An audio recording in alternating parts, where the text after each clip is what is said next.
नर से तीतो पशुआ की जय गद्दा बैल बनाई, ये 56 भोग कहां मन बोरे की तो कुरडी चुगने जाई। फिर ये मिलेगा तने खान।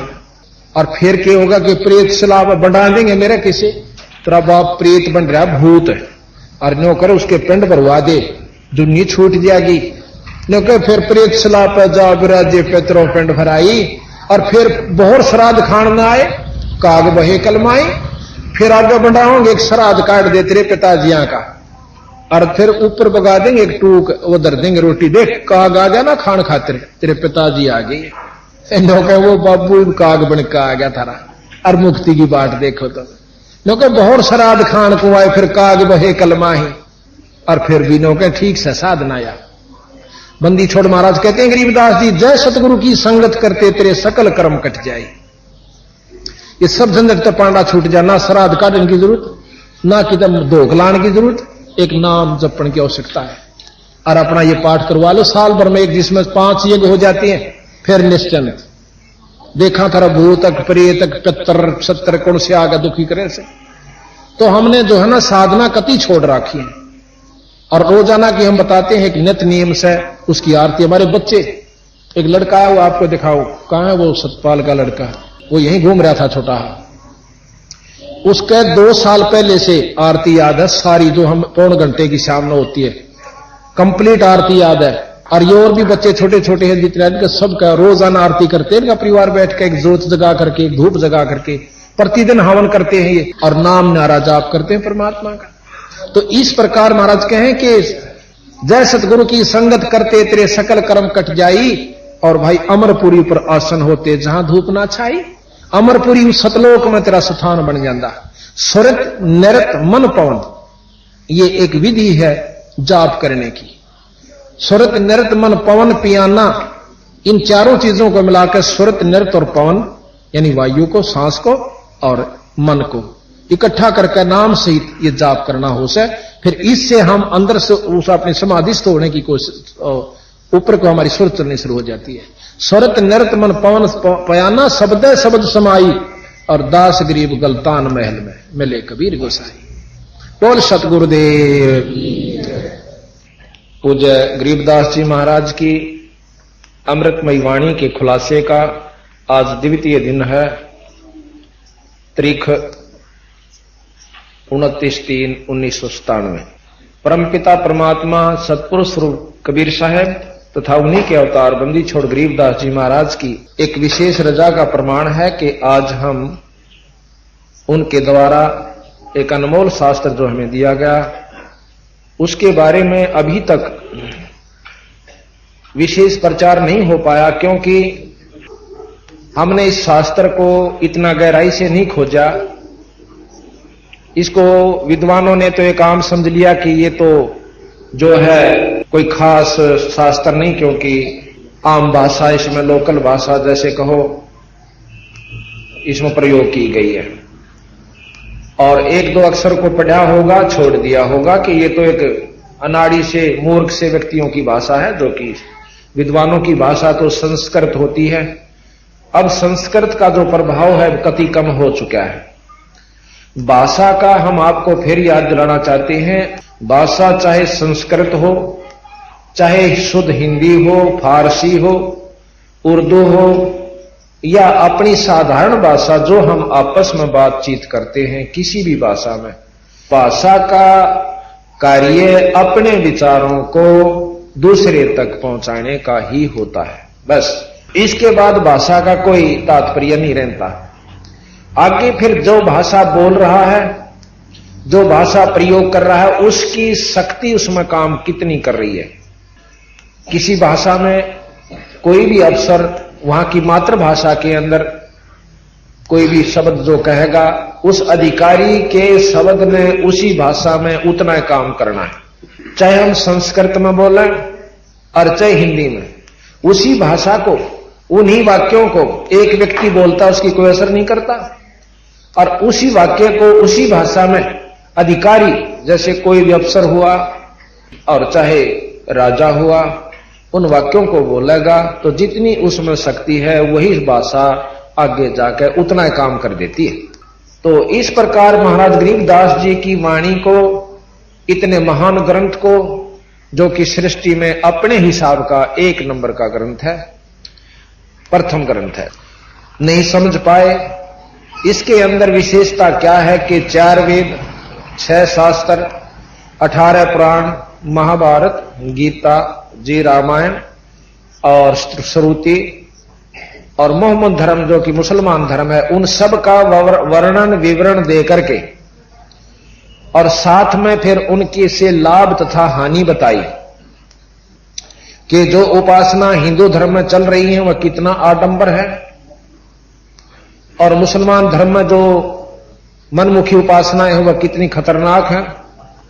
ये सब बता करके फिर अपना रास्ता बताया कि हम साधारण से तरीके तक परमात्मा प्राप्ति, पूर्ण परमात्मा की प्राप्ति हम कर सकते हैं। बंदी छोड़ महाराज का बहुत गजब ग्रंथ है, इसको ध्यान से सुने और पढ़े तो फिर अपने आप इसके बारे में जानकारी होती चली जाती है। जब हम शुरू में इसको पढ़ने लगे तो ये समझ में भी नहीं आया था, सत्कर मानना। ये भाषा ऐसे लगती थी कि ये तो उठपटांग सी लिख रखी है, कोई समझ में नहीं आती, ये कह क्या रखा है इसमें। जब हमने इसको पढ़ा और संतों से ज्ञान हुआ, फिर अपना अभ्यास किया, अपने अभ्यास के बाद जो हमें आत्मानुभूति हुई, उसके बाद फिर पढ़ा, उसके बाद इसने अपने आप अपना रास्ता बता दिया। इतनी साधारण भाषा, एक ही दोहे के अंदर मनमाना 4 कथाएं महाराज ने दे दी, पर उन कथाओं की जानकारी जिसको है तो वो इसको समझ सकता है। ये एक समझो कि कैप्सूल बना दिया या पुड़िया दवाई की बनाकर रख दी। जिस प्रकार जड़ी बूटियों जैसे और शास्त्रों में के वर्णन है, थोड़ा सा समझने के लिए उदाहरण दे रहा हूं। दवाइयों का वर्णन कर दिया जाए, एक दवाई की ऐसी पहचान है, ऐसे पत्ते हैं, ऐसा रंग है, उसके ऐसे फूल आते हैं, उसके इतने पत्ते तोड़कर और दवाई बनाई जाती है। फिर दूसरी का वर्णन, फिर तीसरी का, फिर चौथी का, उन सब का वर्णन दे रखा है इन शास्त्रों में, ऐसे समझो। और इसमें महाराज ने उन सब की पुड़िया गोट दी, पत्ते लिए, दूसरी चीज ली, तीसरी ली, चौथी ली, दवाई बना दी। और दवाई बनाकर इस ग्रंथ साहब में यानी अपनी न्यारी न्यारी शीशियां में भर कर धर ली। अब हमने अगर जानकारी तो करनी है तो ये ग्रंथ पढ़ो, जिसने बीमारी कटवानी है तो यह दवाई खा लो, जिसने डॉक्टर वैद्य बनना है यानी जिसने ज्ञानी बनना है तो इन सब शास्त्रों को पढ़ो, और जिसने आत्म कल्याण करवाना है बंदी छोड़ की वाणी को पढ़ो। और फिर इसमें एक पुड़िया दे रखी है, जो गुरु नाम देता उस नाम ने लेकर अपना काम करो। वो दवाई आपको, क्योंकि शास्त्र भी प्रमाण देते हैं, गरीबदास जी महाराज भी प्रमाण देते हैं कि इस नाम से जीव की मुक्ति होगी। और उस नाम को छोड़कर और मनमुखी नाम चाहे कुछ भी जपते रहें, वो लाभ नहीं देते। और यही कारण है कि हमने नाम लिए हुए भगत दूसरे पंथों से मिले। अब नाम तो हम उन पंथों का नहीं लेना चाहते, सब पंथों के आए हुए हैं। और उनसे पूछा कितने वर्ष से आप नाम ले रखा है कि 20 साल वर्ष से, कोई 15 वर्ष से, कोई 8 वर्ष से, कोई 7 वर्ष से, कोई 3 वर्ष से। कोई उपलब्धि हुई? कुछ नहीं हुई। साधना नहीं की होगी आपने, कहने लगे हमने साधना में कसर नहीं छोड़ी। वो 3 घंटे बताते हैं बैठने के लिए, हमने 6-6 घंटे बैठकर देख लिया और 2-2 वर्ष तक लगातार, लेकिन उपलब्धि कुछ नहीं हो पाई। अब भाव ये है कि उपलब्धि क्या चीज है। जैसे हमने बीज बो दिया, बीज बोने के बाद उसकी उपलब्धि होती है। बीज बोया, पहले वो समारा, उसमें बोने के काबिल किया, उसके बाद उसमें बीज डाला, बीज डालने के बाद मेहनत शुरू होती है। अब सत्संग के काम करे से सबसे पहले सत्संग हमारे अंतःकरण को साफ करता है, हमारे खेत न समारे। खेत समारे पाछा आत्मा में प्रबलता होती है, आत्मा में जिज्ञासुता बढ़ती है कि हम नाम उपदेश लेवा। अब फिर हम नाम लेने चलते हैं, नाम लेने जाते हैं, नाम ले आते हैं। संतों ने नाम को बीज लिया है। अब बीज बो दिया, बीज बोने के बाद वो कहा जाता है कि इसकी भाई संभाल रखना। के रखना? पानी समय पर डालना, इसमें घास फूस हो जावे तो उसको काटना पाड़ना, और पशु पक्षियों से इसकी रक्षा करना। और फिर ये उपलब्धि देगी आपको, इसके पत्ते आएंगे, फिर बड़ा हो जाएगा वृक्ष, फिर फूल और फल देगा। अब हमने ये कथाएं सुन रखी कि नाम बीज बोए पाछे वो उग्या करे, उग के वो फिर फल देगा। अब बीज हमने गलत बो रखा से, हमने चाहिए था आम का फल बीज, और बो लिया वहां पर बबूल यानी कीकर। तो कीकर बोए पाछे भी उपलब्धि होगी, क्योंकि कीकर ने भी उगना है और फिर बड़ा भी होना है, उसका पत्ते तथा डाली भी आवेंगी, और फिर जब फल आवेगा जब उसको मुश्किल हो जाएगी, क्योंकि हमने बोया था इस विधि से, इस उद्देश्य को रखते हुए कि भाई इसके बहुत अच्छे फल लगेंगे। आम की के विशेषता हो, सब मीठा होता है, फलों का राजा है, जिसने नहीं खाया उसने सुन रखा है। तो इस प्रकार जब वो फल लग लेता है फिर वो पछताना पड़े बेचारे न हो तेरे की, हमने तय वो फल उपलब्धि नहीं हुई जिसके लिए ये बोया था। अब कबीर साहब यही कहते हैं कि हमने चाहिए सतपुरुष पूर्ण ब्रह्म का जाप उपासना, और वो हम कर नहीं पाते, क्योंकि गलत नामों की उपासना से, गलत नामों की साधना से और गलत गुरुओं के पास पहुंच जाने से हमने उपलब्धि नहीं होती वह जो जिस उद्देश्य को लेकर हम चलते हैं, और आखिर में यो जीव नास्तिक हो जाए और ये महसूस कर ले है कि भाई कुछ ना दिराई भगवान भगवान को उनकी तरह, ये सब आप अपने बनावणिए बैठे हैं। तो वो गलती उन बेचारा की नहीं है, आत्मा परमात्मा ने सबकी चाह है, और सभी कोशिश करते हैं कि ईश्वरीय प्राप्ति हो, या कोई घर में सुख हो, कोई शरीर में सुख हो, यानी इस प्रकार हमें उपलब्धि हो। परंतु कुछ दिनों के बाद वो थक कर बैठ जाते हैं। यहां तक उन्होंने कहा कि हम पूरे परिवार के परिवार जाकर के महीना महीना वहां सेवा करके आए, उन सत्संगों के जहां स्थान थे, स्थल थे, 15-15 वर्ष हम लगे रहे, लेकिन कोई उपलब्धि नहीं हो पाई। और अब उन्होंने दोबारा उपदेश लिया, ईब उनकी जो उपलब्धि हुई वो अपने मुख से वर्णन करते हैं। तो बात ये नहीं है कि बीज सही, दवाई सही होगी तो उस बीमारी ने अवश्य काटेगी, अगर दवाई सही नहीं है तो वह बीमारी नहीं कटेगी जिसकी हम ट्राई कोशिश कर रहे हैं दूसरी दवाई खाने थे। तो गलत नामों के जाप से, गलत गुरुओं के फंस जाने से महाराज कहते हैं कि जीव को पूरी उपलब्धि नहीं होती। तो महाराज ने चारों वेद, 6 शास्त्र, 18 पुराण, इन सब शास्त्रों का निचोड़ दे रखा कि महाराज कहते हैं, गरीबदास जी और कबीर साहब भी प्रमाण देते हैं, और संत मत जो कबीर साहब के पंथी जो संत हैं वो सभी इसी बात की गवाही देते हैं कि ओंकार है वेद को मूला, वेद की जड़ ओम है, ओम मंत्र, ओम जाप कर लो और चारों वेद पढ़ लो, ओम से लाभ होगा, जाप से, चारों वेदों से जानकारी हो सकती है क्या करना चाहिए था। और वो भी अपने मनमुखी नहीं, घरा बैठ कर ओम ओम करता रहे, वो गुरु से लेना पड़े जो उस ओम मंत्र का साधक हो, जिसने उस ओम के मंत्र से साधना कर रखी हो, उपलब्धि हो रही हो, उस गुरु से भी ओम मंत्र अगर ले लिया जाए तो कुछ लाभ देगा। कहां तक देगा? वो 3 लोक का सर्वोच्च मंत्र है, और 3 लोक में आखिरी उपलब्धि चौथी मुक्ति है। 3 लोक की आखिरी उपलब्धि चौथी मुक्ति है, जिसको सायोज मुक्ति कहते हैं। तो सायोज मुक्ति में लिखा है कि ये जीव ब्रह्म में लीन हो जाता है। और ब्रह्म में लीन कैसे होता है वो कबीर साहब बताते हैं, और गरीबदास जी ने बताया कि वो लीन नहीं होता, वो कुछ समय के लिए इस जन्म मरण के चक्कर में बच जाता है, और ब्रह्मलोक में उसको उस समय का स्थान मिल जाता है। जैसे मार्कंडेय ऋषि हैं, और भी बहुत से संत हैं जिन्होंने काफी ओम मंत्र की साधना हजारों वर्ष, लाखों वर्ष बैठ के की, उनको चौथी मुक्ति प्राप्त ब्रह्मलोक के अंदर वो बैठे हुए। जब वो महाप्रलय होगी तो ये सब वापस इसी लोक में यहां आवेंगे, और दोबारा पृथ्वी खड़ी होगी, सब कुछ ज्यों का तो ब्रह्मांड फिर रच दिया जाएगा। ऐसा प्रमाण संतों ने, सभी शास्त्रों ने दिया है। अब कबीर साहब कहते हैं कि ओम मंत्र से के साथ में एक और मंत्र भी है जो हमें जाप करना चाहिए। हमने उसको छोड़ दिया और केवल यही जाप करते रहे तो असली वस्तु छोड़ दी। जिस प्रकार ओम मंत्र से जो उपलब्धि हुई, ओम मंत्र से यह शरीर भक्ति करने के काबिल हो जाता है, भूख प्यास कम हो जाती है, सिद्धियां प्राप्त हो जाती हैं। पर उन सिद्धियों को प्रयोग नहीं करें।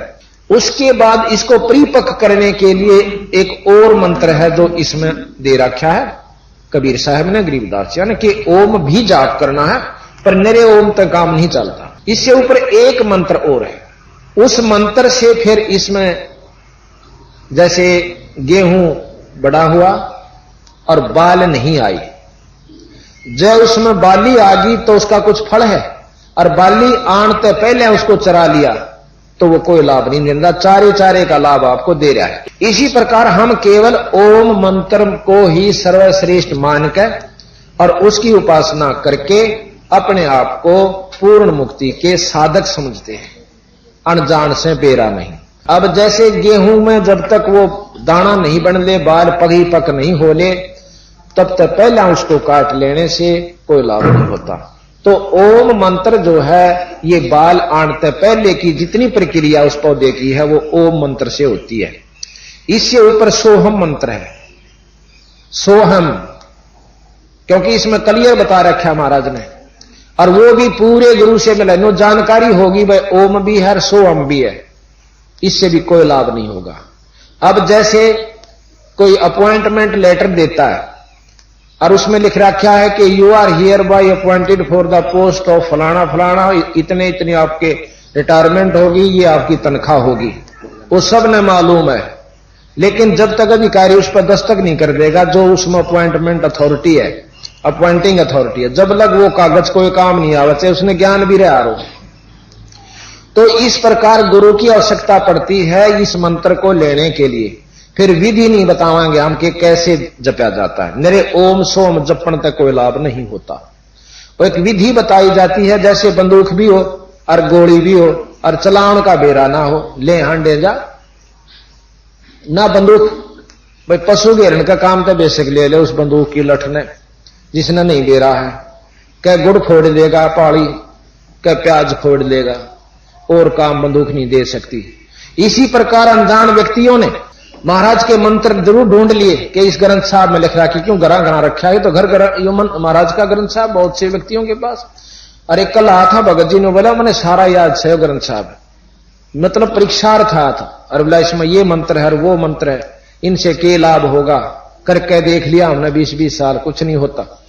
अगर जब विधि सही नहीं मिली, बंदूक ले जा गोली ले फिरेगा, उसका काम नहीं करती वो। इसी प्रकार जब इसको गुरु मिलेगा तो वो बता देगा कि इस मंत्र ने नो जपना भाई, और फिर वो काम करे, वैसे बात नहीं बनती।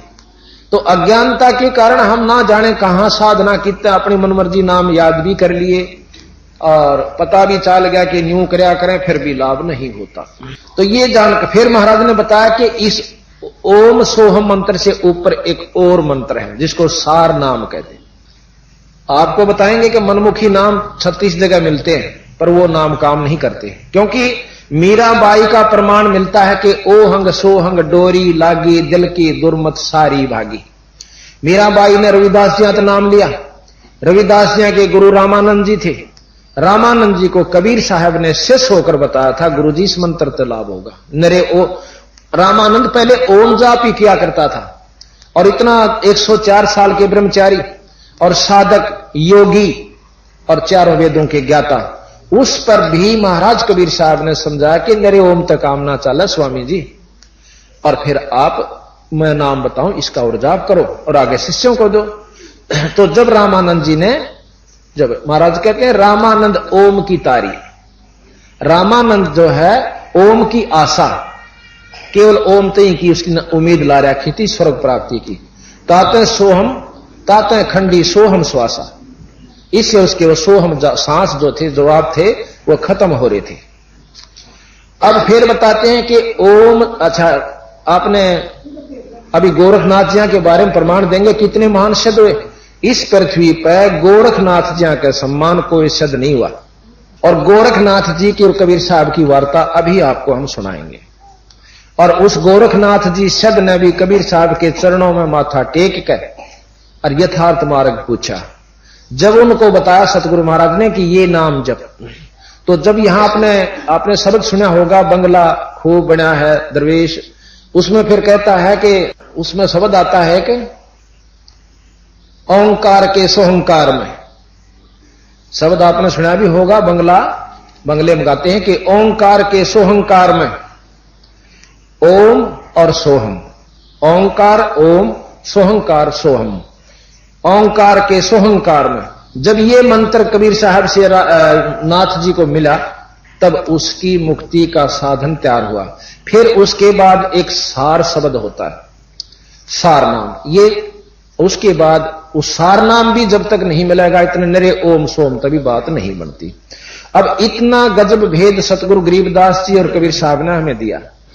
और ओम नाम और नाम आप कहीं भी ले लो, कोई भी नाम, कोई कुछ दे रहा है, कोई कुछ दे रहा है, कोई कुछ दे रहा है, तो दवाई वही काम करेगी जो जिससे प्रमाणित सैकड़ों संत उस नाम का जाप करते हुए बताते। नानक जी कबीर साहब के शिष्य हुए, नानक देव जी, इनका भी अभी प्रमाण आपको देंगे। इन्होंने भी अपनी वाणी में लिख रखा है कि सतनाम सोहंग सारा और सुमर सुमर हो भव से पारा। तो इन्होंने सतनाम जो है, सतनाम जपन की चीज नहीं है, उस ओंग और सोहंग जो मंत्र है, ओम कहो सोहंग सोहम कहो, ओम सोहम कहो, ओहंग सोहंग कहो, ओंकार सोहंकार कहो, मंत्र वही है। भाषा का बोलन का और उच्चारण का फर्क अंतर है। तो उस मंत्र से ये कह मेरी मुक्ति हुई। और इसे महान संतान ने जो प्रमाणित देते हैं कि हमने उनसे, फिर धर्मदास जी जो कबीर साहब के प्रत्यक्ष शिष्य हुए वो भी इसी मंत्र का जाप बताते हैं। और साथ में गरीबदास जी महाराज प्रत्यक्ष नाम लिया कबीर साहब थे, उन्होंने भी लिख रहा क्या है कि सतगुरु महाराज ने ये नाम दिया। और फिर इससे ऊपर जो वस्तु वो गुप्त गुरु के पास होती है, और जब तक वह नहीं मिलेगी गुरु से इतने वो नरे ओम सोम के मंत्र तभी जीव मुक्त नहीं हो सकता। और इन मंत्रा न छोड़ के अगर कोई और जाप कोई पंथ देते हैं तो कबीर साहब ने लिख रखा कि वो काल के प्रभावित होकर के वो मंत्र दिए जा रहे। अब दवाई वही काम करती है जो प्रमाणित है कि फलानी बीमारी के लिए ये दवाई काम करती है, तो वही काम करेगी। बाकी और जड़ी बूटी कूट के खाने कति असर नहीं होगा। और आखिर में वो ये समझेगा कि भाई ये मैं वैद्य के गलत फंसा हुआ हूं, फिर और कोशिश करता है। और जब सर्व में दवाई ठीक मिल जाए तो वो निश्चिंत हो जाता। अभी हम आपको बताएंगे रामानंद जी कितने महान योगी थे। और कल भी कल प्रकरण दिया था आपको रामानंद जी के बारे में। तो रामानंद जी ने जब ज्ञान हुआ यथार्थ के मैंने तो खाम खा जन्म बर्बाद कर दिया योग साधना कर करके, असली वस्तु इब्बी भी मुझे हासिल नहीं हो पाई, तो वहां कबीर साहब ने अपनी शक्ति से वो सभी लोक दिखाए, परलोक दिखाया, सतलोक दिखाया। वो दिखा करके फिर वापस महाराज को रामानंद जी को जब अपने शरीर में छोड़ दिया, तो तब क्या शब्द उच्चारण किए कबीर साहब के बारे में उस 104 साल के योगी ने। बोलत रामानंद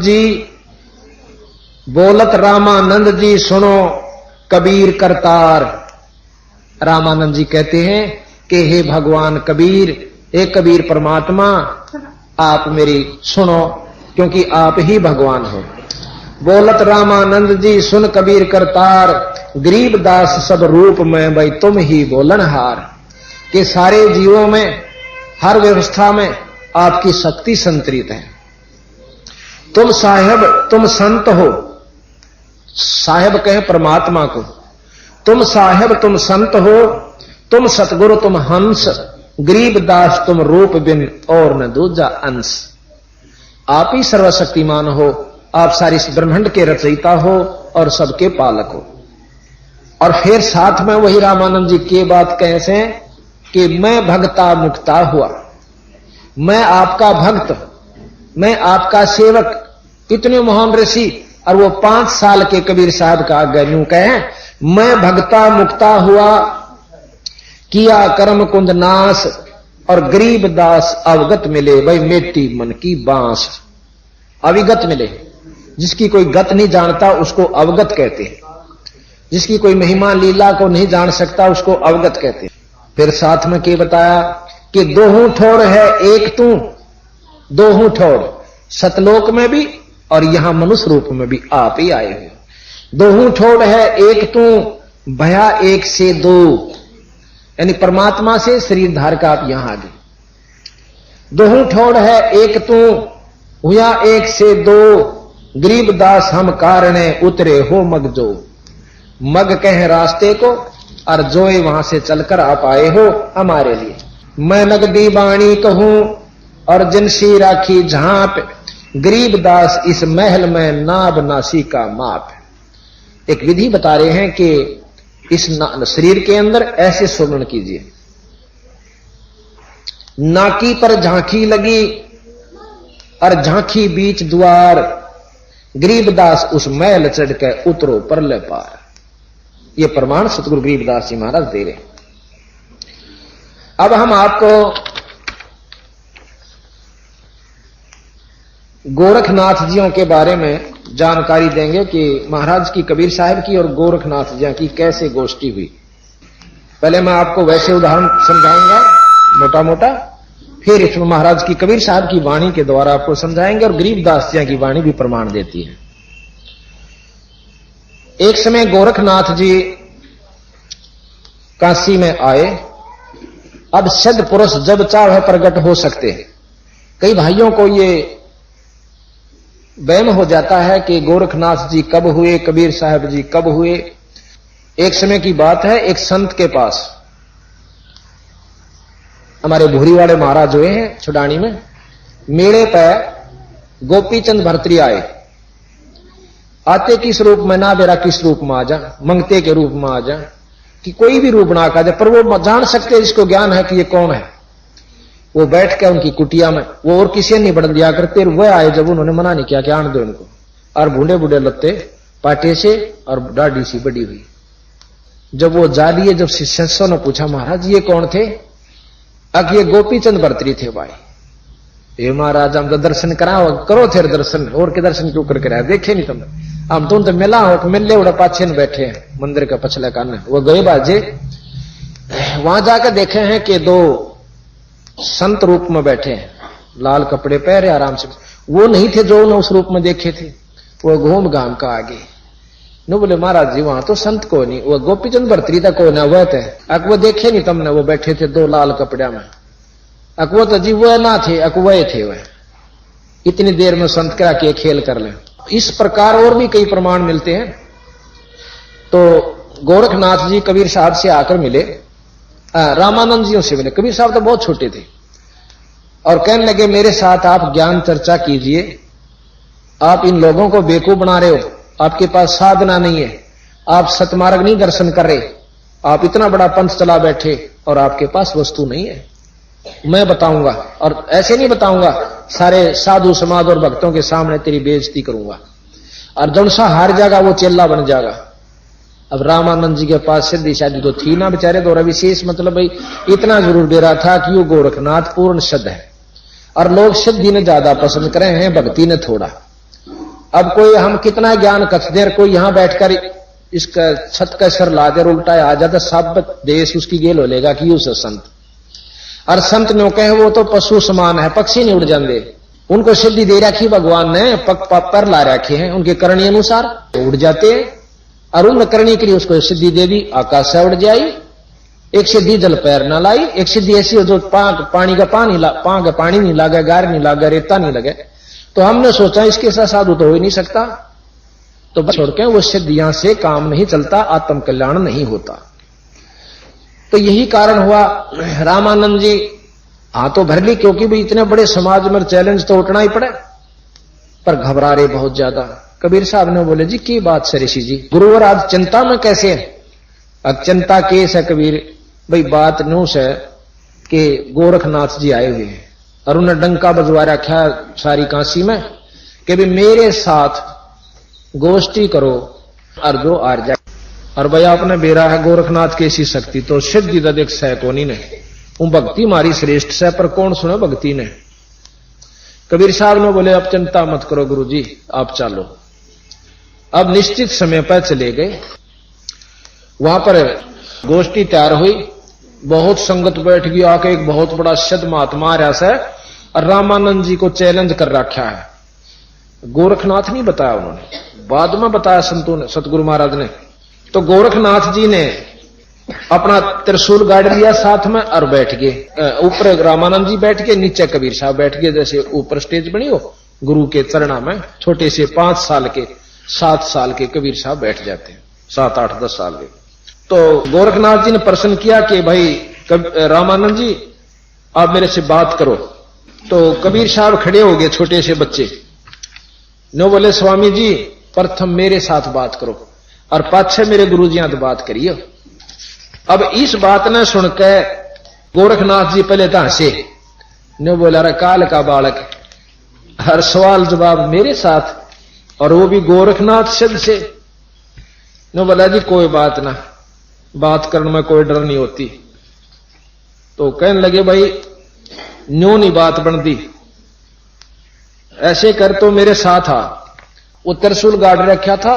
गोरखनाथ जी अपनी सिद्धि शक्ति से उड़ के और उस त्रिशूल के ऊपर जम जाते, इतने ऊंची पर डट जाते, ऐसे बैठे आराम से। और सारी संगत नो अथड़ी पीटर जय बोला, जो कर खागड़ बिड़ानी हो या करें। ये संगत ने ज्ञान तो होता है नहीं, बेचारी ने भोले भाले जीव होते। कबीर साहब कहने लगे नाथ जी ये तो बालका के खेल होश है, ये तो जादूगरी से दिखा दे खिलौने। ओडे गोली मुंह में दिया कर, ओड पत्थर काट दे, वो सिद्ध हो गया क्या, मुक्ति हो जाएगी उसकी।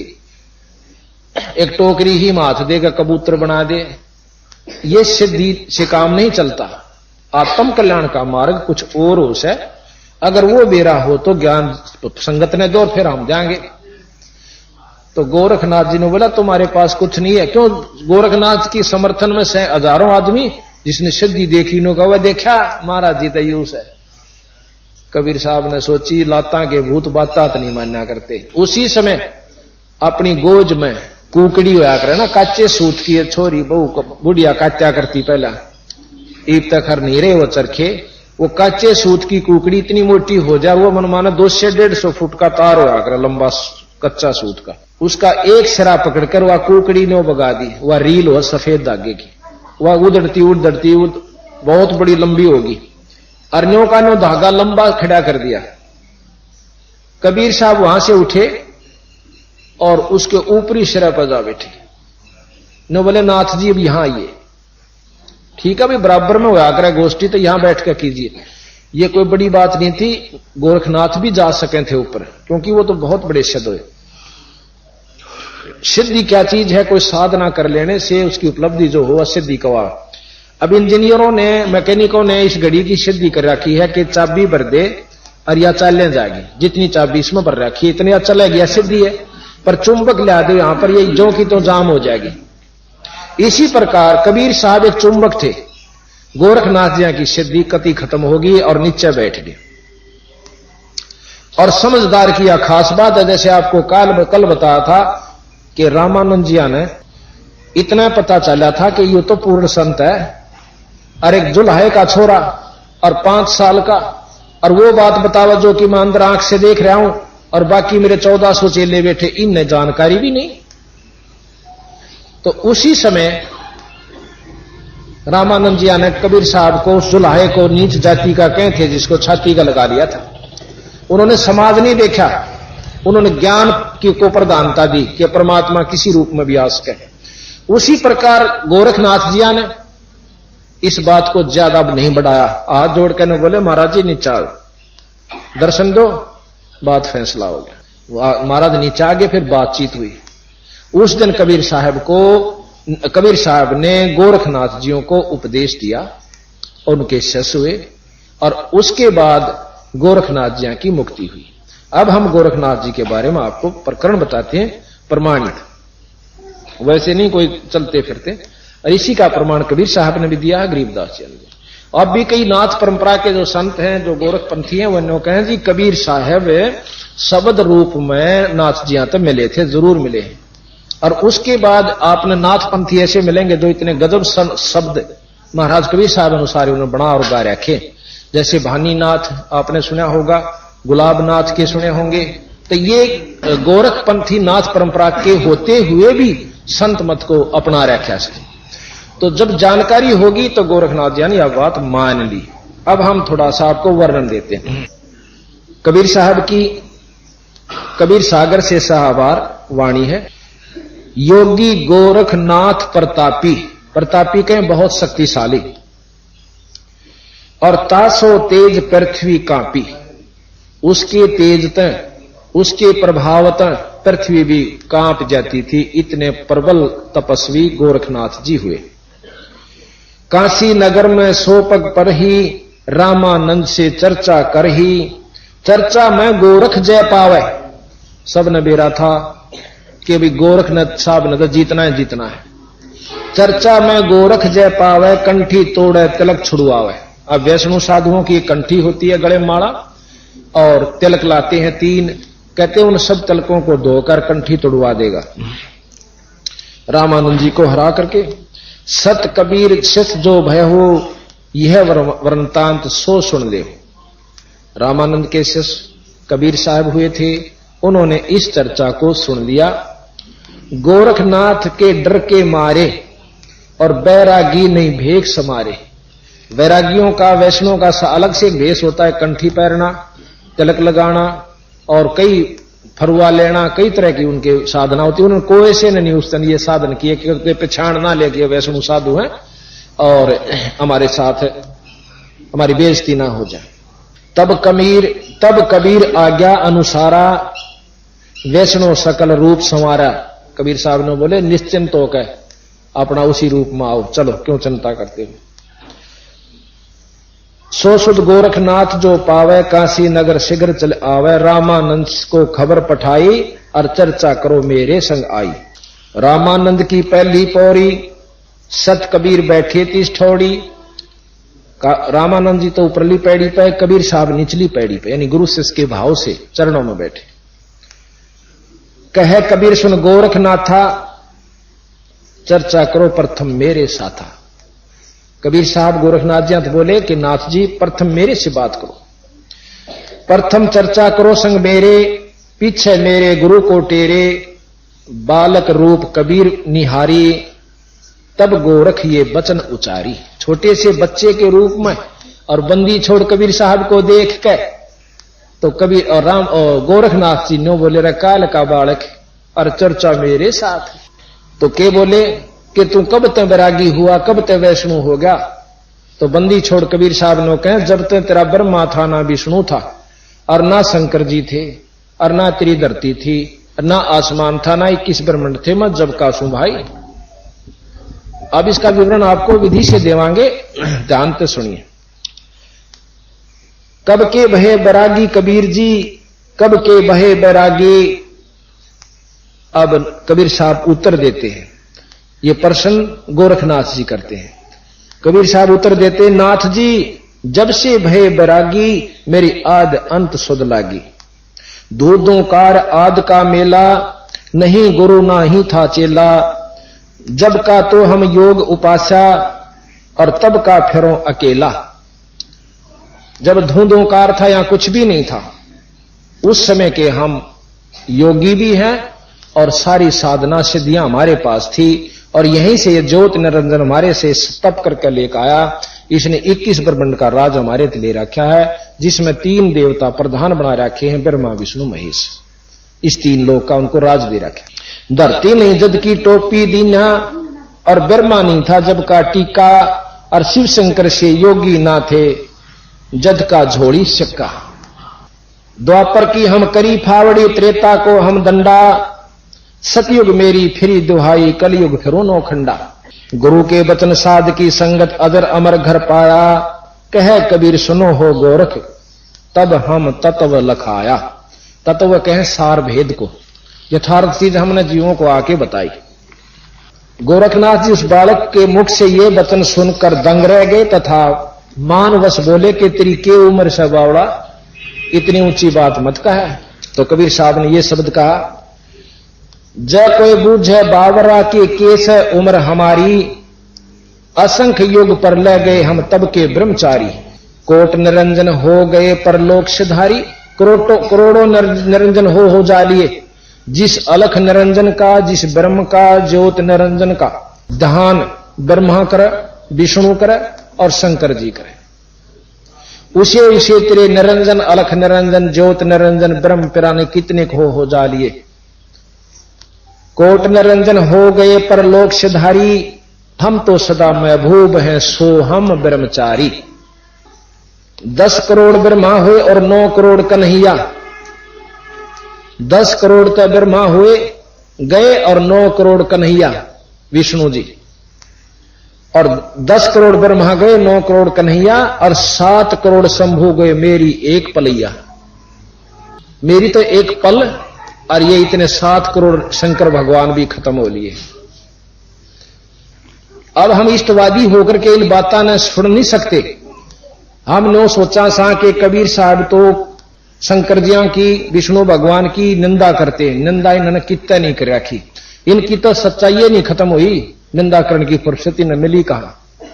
इन्होंने तो यथार्थ बात सारी कही और वो भी पूरी नहीं कह पाए।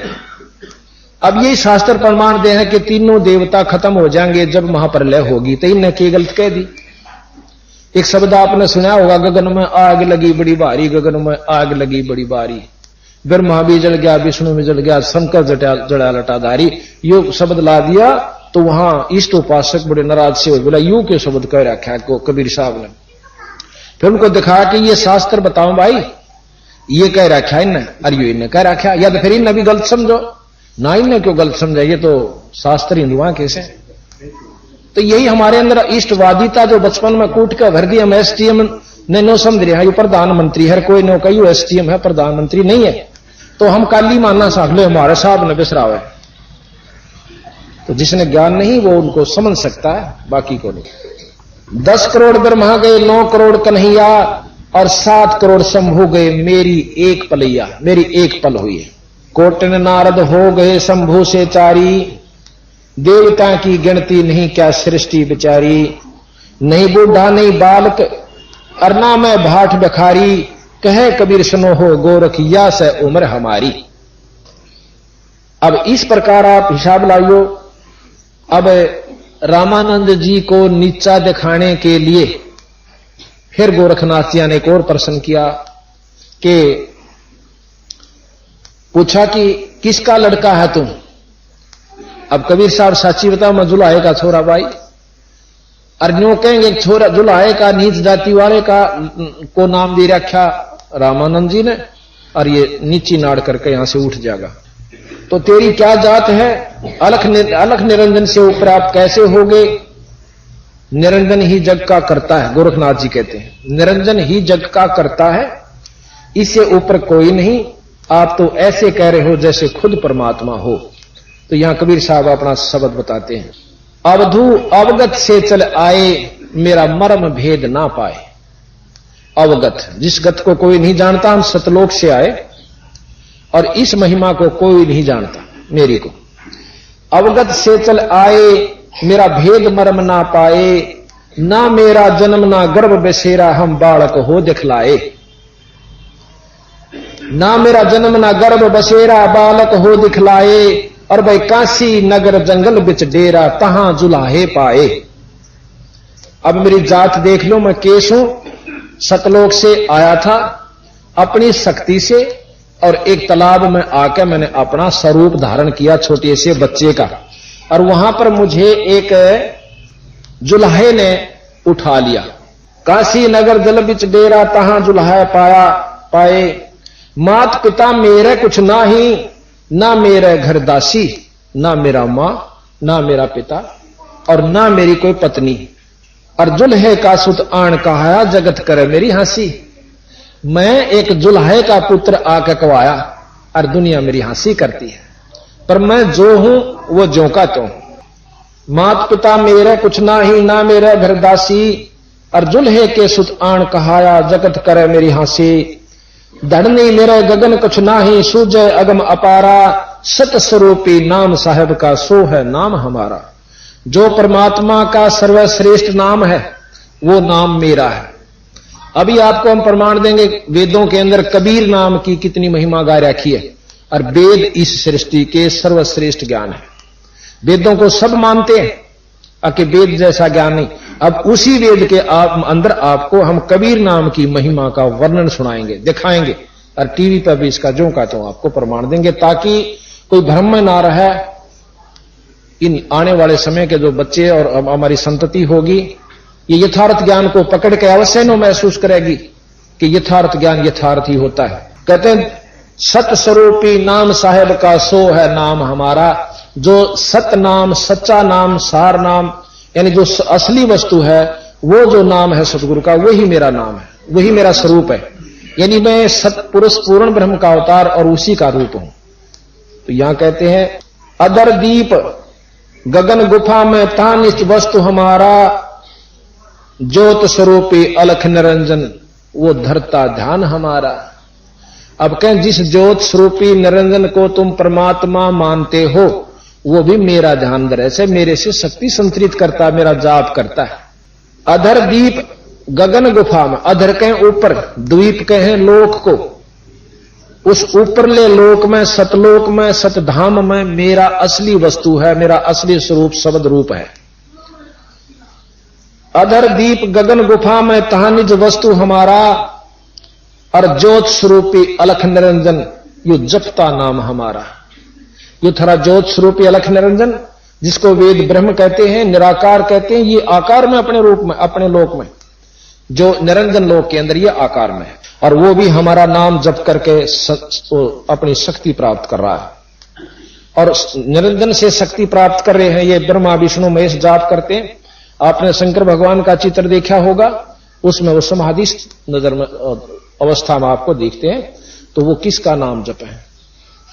कबीर साहब महाराज गरीबदास जी भी कहते हैं शिव के ऊपर और है जाका धर ले ध्यान।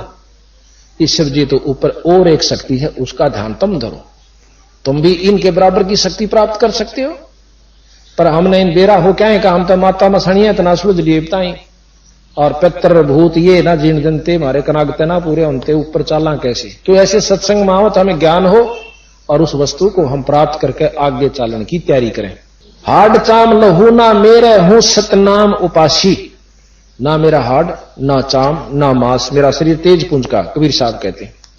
और सत नाम की उपासना करता हूं, उसी नाम की जो कि अभी आपको बताया, और उस नाम के जपने से हमारे अंदर वो ज्यों की तो शक्ति बनी रहती है। और तारण तरण अभय पद दाता कहे कबीर अविनाशी।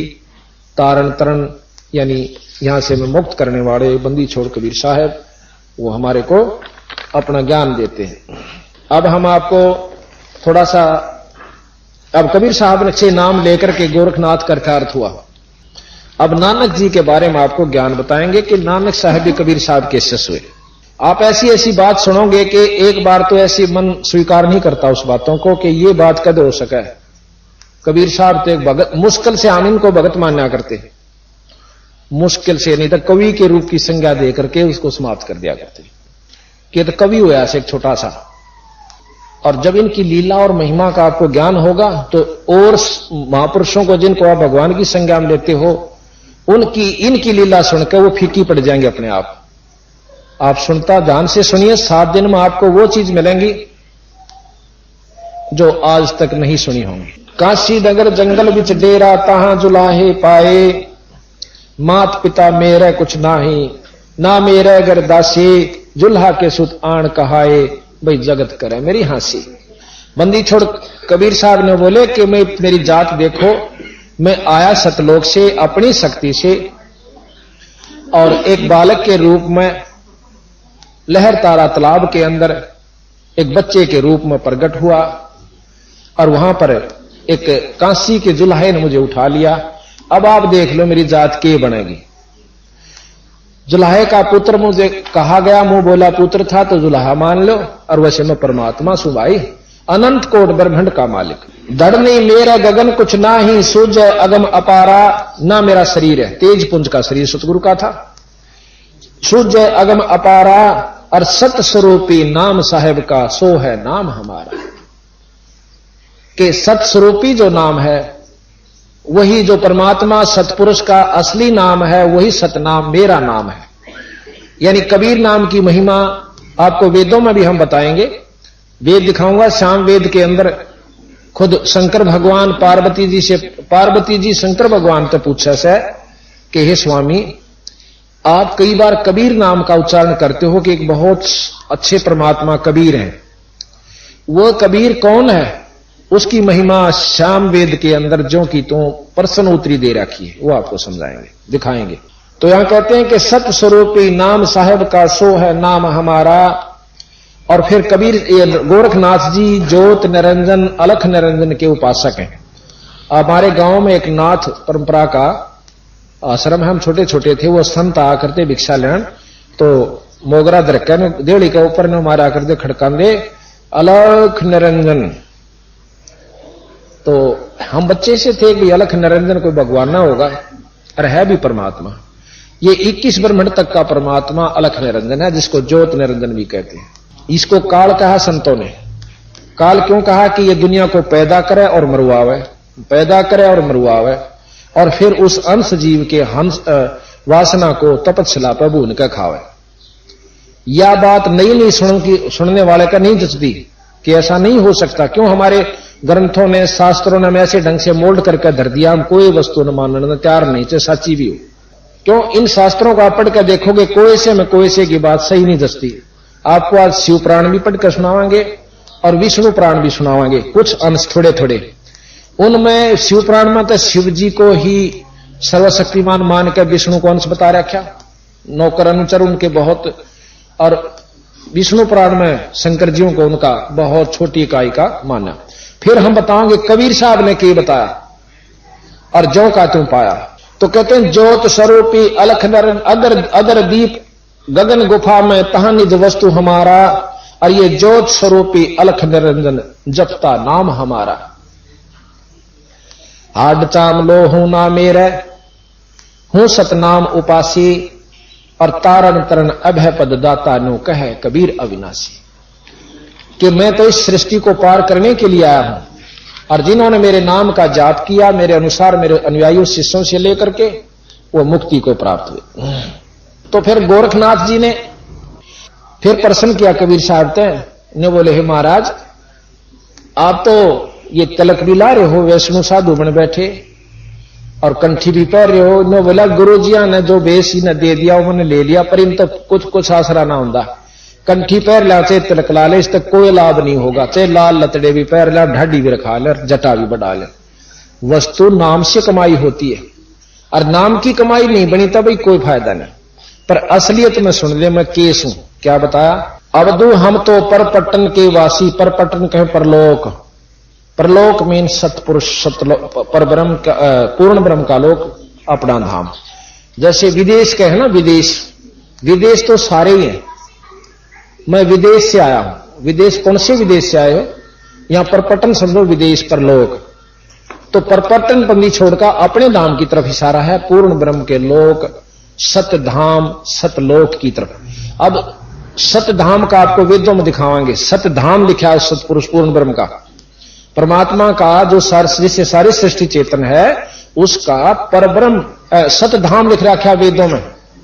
और दूसरे जो उपासक हुए हैं संत, वो नो कहें परमात्मा का कोई आकार कोई लोक नहीं है, और वेद को सबसे अच्छा ज्ञान वही मानते हैं, और फिर वेद को भी फेल कर देते हैं कि परमात्मा का कोई लोक नहीं कोई धाम नहीं। तो ये ज्ञान उलझाने से उलझ गया, सुलझानिया नहीं मिला। बंदी छोड़ कबीर साहब ने, गरीबदास जी ने सुलझाया इस ज्ञान को, किसी को बुरा नहीं बताया।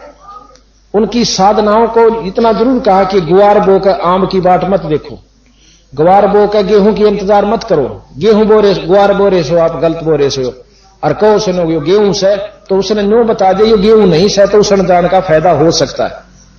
इन्होंने ही बताया कि आप जिसको परमात्मा पूर्ण परमात्मा मान रहे सो, डीसी ने मुख्य प्रधानमंत्री या मुख्यमंत्री मानते हो, तो यू नहीं से, पर आम व्यक्ति से ज्यादा सुविधा उसको है।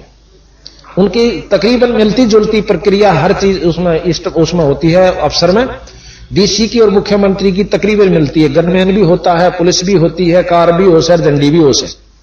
और हम उसके लक्षणों को मान करके उसी को मुख्यमंत्री मान लें तो समझदार समझा देगा ये मुख्यमंत्री ना भाई डीसी साहब से, डीसी जिले तई के मालिक से और मुख्यमंत्री के नीचे 15-16 जिले आमस, ये बड़ा साहब से। और वो ना मानता ना झंडी देखिए इसके भी झंडी उसके भी, तो फर्क से झंडिया में भी अंतर हो।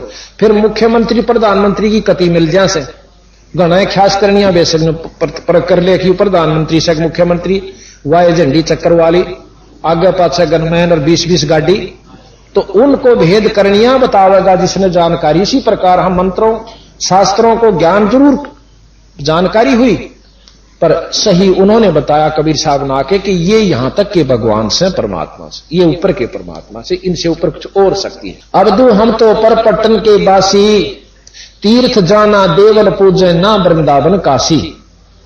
हम ना तो तीर्थां पर जाते और ना देवल पूजते, मंदिर नहीं पूजते, और ना वृंदावन काशी। तिलक तिलक जरूर ला रहा सू क्योंकि गुरु जी ने ला दी, बाकी मैं कितना नहीं जानता, ना इन अच्छी उपासना को मैं करता हूं। रहनी रह सो रोगी कहिए और करनी करे सो कामी, और रहनी करनी से हम न्यारे, ना सेवक ना स्वामी। रोजा नेम नमाज ना जाना, ना रोजा करते, ना नेम ना नमाज, और ना कोई तस्बीह माला, गीता गायत्री ना पढ़ते, ना आसन मृगशाला। ना हम जंगम शेख सेवड़े, ना कोई तपा सन्यासी, उनमनी है अनहद में राते हम परम सुन के बासी। सुन वो स्थान है जिसमें बीच के अंदर कोई वस्तु नहीं है, ना कोई लोक है, बहुत सुन अंधेरा है। हर एक अंड के बीच में, एक अंड के अंदर हम सामग्री बताओगे, गरीबदास जी ने बता रखी है कि एक अंड के अंदर केक के समान से, उस अंड के बीच में बहुत बड़ा सुन स्थान है। योगियों की समाधि अंड से बाहर नहीं जाती। एक आध की कोशिश करी जैसे मार्कंडे जैसे ऋषि ने, वो सुन पार नहीं कर सकी। ऊपर घूम का आगे के ऊपर कुछ नहीं है, जो कुछ है अंड के अंदर ही है। कबीर साहब कहते हैं इसे असंख्य अंड है, और उन संख्य अंडा तो पर हमारा लोक सतलोक है, जहां ब्रह्मा जा सकता, ना विष्णु जा सकता, ना शंकर जी की समाधि। सबसे बड़े समाधि लाने वाले इस पृथ्वी सृष्टि के अंदर शंकर भगवान है। तो 97 बार शंकर भगवान ने अंड को पार करने की कोशिश करी, 97 बार वापस आ गया, वहां नहीं पहुंच पाया। और बाकी 3 घंटे बैठ कर को मुक्ति चांदा हो तब उनमें मत रही हो। बंदी छोड़ की शरण में आकर एक नाम है जिसके सहारे, अब जैसे हम कुएं में पड़े हैं जेरे में, मृतलोक के में, और जैसे कुएं में बाल्टी पड़ जाए उसकी हिम्मत नहीं कि वो आप लेकर जाए, या कोई और पशु पड़ जाए, पक्षी पड़ जाए, ऊपर तक डोरी डाली जाती है, उसको सहारा लेकर उसको पकड़ कर हम ऊपर जा सकते हैं। तो इस प्रकार सतगुरु महाराज ने अपनी महिमा बताई, अपना व्यवस्था बताई। अब गरीबदास जी महाराज कहते हैं चारों युग के योग को भाई खाए जावे था काल, और सतगुरु नाम सुनाइया जब टूटा जंजाल। कबीर साहब ने नाम दिया जब उसका झंझट मिटा गोरखनाथ जी का, कि गोरखनाथ जी चारों युग में योगी रहे आप, अब कुछ दिनों के बाद जब ये समाप्त हो जाएगी आपकी सिद्धि, आप दोबारा इस जन्म मरण के चक्कर में आओगे।